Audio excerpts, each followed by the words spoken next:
नमस्कार दोस्तों, स्वागत है आपका एक नए ब्लॉग में। मैं हूं संजीव और आप देख रहे हैं देश दुनिया देख।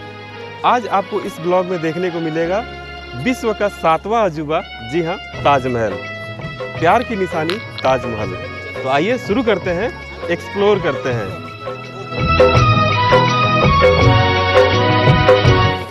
और दोस्तों, इस ब्लॉग में आपको कुछ आश्चर्यजनक, कुछ सीक्रेट बातें, कुछ रहस्यमयी बातें भी आपको इस ब्लॉग में देखने को मिलेगी। तो इसीलिए बिना स्किप किए वीडियो को पूरा देखिएगा। आइए शुरू करते हैं। जैसे ही इस ताजमहल के अंदर आएंगे तो यह ताजमहल के अंदर का मेन गेट है। बहुत ही सुंदर, बहुत ही भव्य और बहुत ही बड़ा, जी हाँ, बहुत ही विशाल। और इस बड़े गेट के ऊपर आप देख पाएंगे जहाँ पे संगमरमर पत्थर लगा है, ठीक इसके ऊपर अरबी में कुछ आयतें लिखी हैं। अगर इसके बारे में आपको कुछ जानकारी हो, अगर आप पढ़ पा रहे हो तो कमेंट में ज़रूर बताइएगा। ये जो आप स्क्रीन पे देख पा रहे हैं, यह कोई पेंटिंग नहीं है, बल्कि यह प्रीशियस स्टोन है, कीमती पत्थर है, जिनको तराश करके यहाँ पे फिक्स किया गया है संगमरमर के भीतर। आइए चलिए भीतर चलते हैं।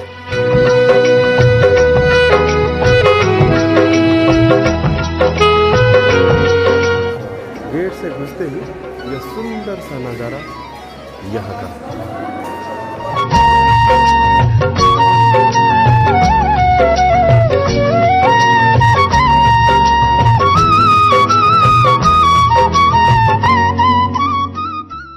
और एक इंटरेस्टिंग कहानी नहीं, सच बात है, वो मैं आपके साथ शेयर करता हूँ।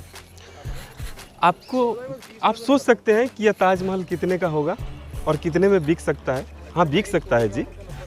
तो अभी नहीं बिक सकता, लेकिन यह पुराने ज़माने कहे तो यह अंग्रेज़ों के समय, जब अंग्रेज़ों का शासन हुआ अपने भारत में, इंडिया में, तब इन अंग्रेज़ों ने इसको बेचने की कोशिश की। और शुरुआत में इसकी बोली लगाई थी 2 लाख रुपए, लेकिन अंग्रेज़ों ने इसे नहीं तब बेचा। लेकिन कुछ महीने बाद वही बोली दोबारा 7 लाख रुपए की लगाई गई, तब अंग्रेज़ इस पे राज़ी हो गए। और ख़रीदार कौन था जानते हैं? एक भारतीय व्यापारी लक्ष्मी चंद्र जैन। जी हाँ, नाम फिर से सुन लीजिए, लक्ष्मी चंद्र जैन, जो मथुरा के व्यापारी हुआ करते थे। और जैसे अभी 2022 में कहें तो हमारे देश के बड़े बड़े उद्योगपति अंबानी, अडानी, टाटा, बिरला, ये सब हैं। लेकिन उस समय लक्ष्मी चंद्र जैन इन सब जैसे बड़े व्यापारी, बड़े पैसे वाले, बड़े सेठ हुआ करते थे। उन्होंने इसकी बोली लगाई और उससे खरीदना चाहा। और कहा जाता है कि इस ताजमहल को पे जो संगमरमर है, उसको निकाल कर वह मथुरा में एक मंदिर बनवाना चाहते थे। और फिर क्या किया जाता, इस ताजमहल को गिरा दिया जाता और इससे जो संगमरमर निकलता उससे मथुरा में मंदिर बनाई जाती। लेकिन इसके नीलाम होने से पहले ही यह खबर चारों तरफ फैल गई और लोगों में विद्रोह पैदा हो जाए, इसलिए अंग्रेज़ों ने इसको बेचने का प्लान कैंसिल कर दिया। यह जानकारी आपको कैसी लगी कमेंट करके ज़रूर बताइएगा। अब मैं आपको थोड़ा सा इतिहास बता देता हूँ इस ताजमहल का। यह 1632 में बनना चालू हुआ था और 1653 में बनकर तैयार हुआ था। जी हाँ, 1632 में बनना चालू हुआ और 1653 में बनकर तैयार हुआ। लगभग 22 साल लगे थे इसको बनने में और लगभग 20,000 मजदूरों ने लगातार 22 साल काम किया, तब जाकर यह ताजमहल बनकर तैयार हुआ। और इसके बारे में कई अफवाहें भी हैं कि लोग, कहा जाता है कि शाहजहां ने जिन कारीगरों ने इसको बनाया उसके हाथ काट दिए। यह सही नहीं है, क्योंकि इसके बाद शाहजहां ने ही दिल्ली का लाल किला बनवाया और यही कारीगर, यही मजदूर फिर वहाँ पे भी लगे थे बनाने में। तो आप ज़रा सोचें कि अगर किसी का हाथ काट दिया जाए तो वह दोबारा कैसे काम करेगा, या अगर यह दहशत फैल जाए। जाहिर सी बात है, हाथ अगर किसी के काटे जाएंगे तो दहशत तो फैलेगी ही। तो यह बातें फैल जाती और फिर कोई काम करने को राज़ी ना होता। लेकिन ऐसा कुछ नहीं है कि उसके हाथ काटे गए। जी हाँ, बल्कि हुआ तो यह था कि उनको अच्छे दाम दिए गए ताकि वह खुशी खुशी और आगे भी काम कर सकें। तो यह एक छोटा सा इतिहास।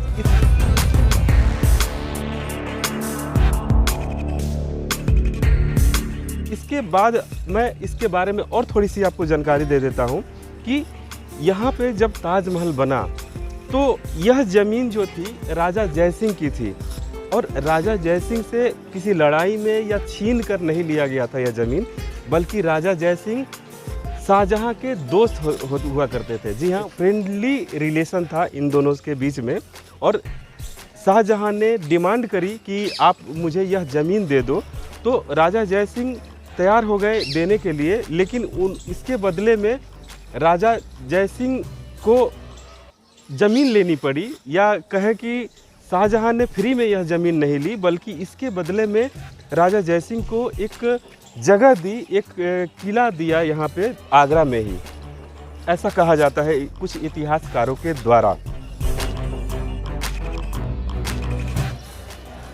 इस ताजमहल ने बहुत कुछ झेला है। जी हाँ, इसने अच्छे दिन भी देखे हैं, बुरे दिन भी देखे हैं। और बुरे दिन कैसे हैं? जब अंग्रेज़ों का शासन आया तब अंग्रेज़ों ने इसको बुरी तरीके से लूटा। ऐसा मैं क्यों कह रहा हूँ? इसमें जो प्रीसियस स्टोन लगाए गए थे, कीमती पत्थर लगाए गए थे, सोने की कारीगरी की गई थी, और सबसे बड़ी बात, अभी जो आप स्क्रीन पे देख रहे हैं, एक यह मेटल की संरचना बनी हुई है ताजमहल के ठीक बीचों बीच गुंबद के ऊपर। यह 1800 से पहले, सन 1800 से पहले, जी हाँ 1800 से पहले यह सोने की हुआ करती थी, जो कि जब अंग्रेज़ आए तो इसको भी उखाड़ लिया और ठीक वैसी ही संरचना पीतल की लगा दी।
दीवालों पे कारीगरी, जी हाँ, कुछ अरबी में आयतें लिखी गई है, और यहाँ भी काफ़ी सुंदर नक्काशी जो है इसके दीवालों पे की गई है। इसके अलावा इसकी छत भी बहुत ही सुंदर है।